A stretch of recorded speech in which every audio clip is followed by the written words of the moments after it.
Joining us now to talk about Rudy's strategy going forward, senior Giuliani advisor and former U.S. Congressman Bill Paxon. Congressman, thanks for being here. It's good to be with you, Brett.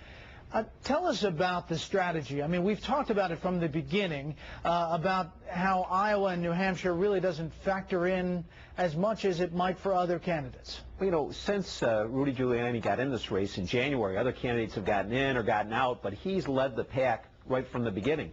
We knew it would tighten up as it goes forward, but if you look at where things stand today, in the vast majority of the early primary states that are going to determine who the Republican presidential nominee is in all likelihood, he is leading by substantial margins. For example, in Florida by 20 points, in New York and Connecticut, New Jersey, other states by similar margins. Our strategy is to run across this country. We're not a one-state candidate, and if we're going to beat the Democrats, particularly Hillary Clinton, we're going to need a candidate who can compete in every area of this country, and Rudy Giuliani is the only Republican candidate for president who is competitive everywhere in the United States. Well, how do you explain this surge by Mike Huckabee? Well, you know, others have to explain surges. Rudy has been consistent. He's consistently led the pack.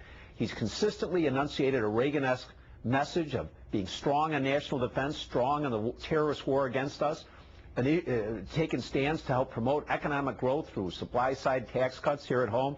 It's a Reagan-esque message because Rudy Giuliani doesn't have to talk about Ronald Reagan. He worked for him. He's the only Republican candidate for president who worked for Ronald Reagan. You know, other candidates can talk about what they might do. Rudy Giuliani has done it. He's been chief executive officer of the largest city in this country, one of the largest cities in the world, and he turned it around using Ronald Reagan principles. That's what Republican primary voters are responding to.